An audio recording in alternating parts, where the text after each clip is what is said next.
आप कल्पना भी नहीं कर सकते हैं कि देवों के देव महादेव को भी कभी नौकर बनकर रहना पड़ा होगा। भोले बाबा एक भक्त से इतना प्रसन्न हो गए कि उसके घर नौकर बनकर काम करने लगे और छोटी छोटी गलती पर उस भक्त की पत्नी के हाथों जलती लकड़ी से पीटते भी रहे। पिटाई के बावजूद भी भगवान शिव ने अपने इस भक्त का घर नहीं छोड़ा और नौकर बनकर भक्त की सेवा करते रहे। इस वीडियो में हम आपको बताएंगे कि आखिर कौन है वो शिव भक्त जिसे यह सौभाग्य प्राप्त हुआ कि खुद देवों के देव महादेव स्वर्ग लोक से आकर उसकी सेवा करने लगे। कथा परिवार पर आपका स्वागत है। सभी देवों में भोले बाबा ही तो है जो अपने भक्तों पर जल्दी प्रसन्न हो जाते हैं और अपने भक्त की हर मनोकामना पूरी करते हैं। धार्मिक कथाओं के अनुसार 14वीं शताब्दी में भारतवर्ष की धरती पर एक महाकवि का जन्म हुआ।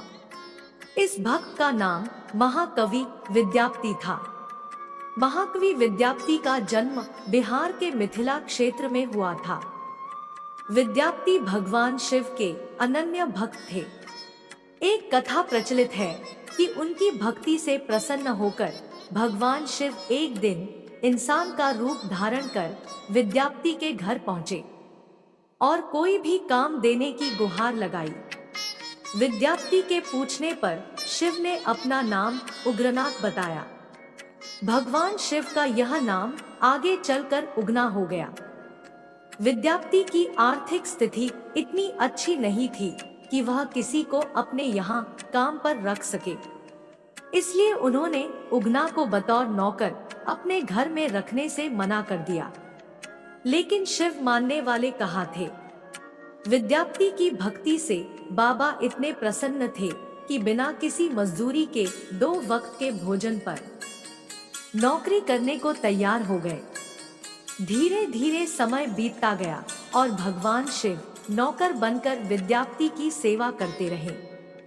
एक दिन की बात है, विद्यापति राजा शिवसिंह के दरबार में जा रहे थे। साथ में उगना भी था। तेज गर्मी की वजह से विद्यापति का गला सूखने लगा। प्यास से व्याकुल विद्यापति ने उगना से कहा, कहीं से जल का प्रबंध करो, अन्यथा मैं प्यासा ही मर जाऊंगा। शिव कुछ दूर जाकर पेड़ों की आड़ में छिपकर अपने को वास्तविक रूप में ले आए और अपनी जटा खोलकर उन्होंने बर्तन में जल भर दिया और फिर उगना रूप में आकर विद्यापति के सामने पानी लेकर पहुंच गए। विद्यापति ने जब ये जल पिया तो उन्हें गंगाजल का स्वाद महसूस हुआ।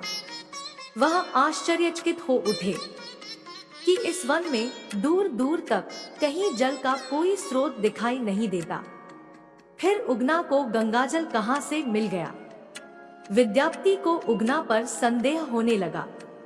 उन्होंने सोचा, कोई साधारण व्यक्ति इतनी जल्दी गंगाजल नहीं ला सकता, इसमें जरूर कोई दिव्य शक्ति है। इसके बाद वह उगना से उसका वास्तविक परिचय बताने की जिद करने लगे। भक्त की जिद के आगे भगवान को झुकना ही पड़ा और उन्होंने अपने वास्तविक रूप में विद्यापति को दर्शन करवाए। ये सब देखकर विद्यापति ने शिव के चरण पकड़ लिए। शिव ने विद्यापति से कहा, मैं तुम्हारे साथ उगना बनकर रहना चाहता हूँ, लेकिन कभी किसी को मेरा वास्तविक परिचय मत देना। जिस दिन किसी को मेरा वास्तविक परिचय दे दोगे, मैं उसी क्षण पृथ्वीलोक छोड़कर कैलाश पर्वत चला जाऊंगा। इस तरह विद्यापति को बिना मांगे संसार के ईश्वर का सानिध्य मिल चुका था। उन्होंने भगवान शिव की शर्त मान ली। एक दिन की बात है, विद्यापति की पत्नी ने उगना को जंगल से लकड़ियां लाने को कहा। उगना दूसरे कामों में लग गया और वह काम भूल गया। इससे विद्यापति की पत्नी नाराज हो गई और चूल्हे से जलती लकड़ी निकालकर उगना की पिटाई करने लगी। विद्यापति ने जब यह दृश्य देखा तो अनायास ही उनके मुंह से निकल पड़ा, अरे ये तुम क्या कर रही हो, ये कोई इंसान नहीं, साक्षात भगवान शिव है। विद्यापति के मुंह से ये शब्द निकलते ही भगवान शिव अंतर्ध्यान हो गए। इसके बाद विद्यापति पागलों की भांति वनों में, खेतों में, हर जगह उगना को ढूंढने लगे। कहा जाता है कि भगवान शिव से बिछड़ने के वियोग में ही महाकवि विद्यापति ने एक कविता की रचना की, जो इस प्रकार है। कखन हरब दुख मोर हे भोलानाथ, कखन हरब दुख मोर, जिसका अर्थ है कि हे भोलेनाथ, आप मेरे दुख कब हरेंगे। इसके बाद भगवान शिव अपने लोक लौट गए और उस स्थान पर शिवलिंग प्रकट हो गया। श्रोताओं, तो ये थी भगवान शिव के नौकर बनने की कहानी और भगवान शिव का यह शिवलिंग बिहार में स्थित है, जो उगना महादेव मंदिर के नाम से जाना जाता है। आज के लिए इतना ही। भगवान शिव से जुड़े इसी तरह की और भी कथाएं हम आपके सामने लेकर आते रहेंगे। भगवान भोलेनाथ का ये स्वरूप अगर आपको पसंद आया हो तो वीडियो को लाइक और शेयर करें। साथ ही हमारे चैनल कथा परिवार को सब्सक्राइब करें। आपका बहुत बहुत शुक्रिया।